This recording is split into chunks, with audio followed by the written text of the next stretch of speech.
Top 5 na teorya kung sino talaga si Imu-sama sa One Piece. Number 1, si Imu-sama ang creator ng mga Devil Fruit. Mayroong isang teorya na si Imu-sama ang ninuno ng mga Devil Fruit, siya ay nagtataglay ng kaalaman o kapangyarihang gumawa o makontrol ang mga ito. Ito ang maaaring paliwanag sa kanyang impluwensya at kapangyarihan sa mundong ito. Number 2, si Imu mismo ay babae.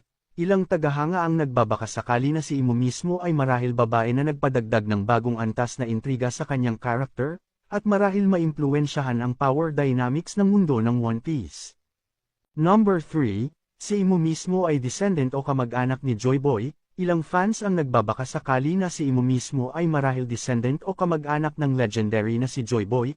Ito ang nagpapaliwanag sa kanyang malalim na kaalaman sa kasaysayan at ang kanyang motibo sa pagtago ng partikular na nakaraang kaganapan. Number 4 at 5, si Imu-sama ay immortal na nilalang na nagtataglay ng katangian ng OP-OP no Mina Prutas, at siya ay may access sa ancient weapon katulad ng Uranus.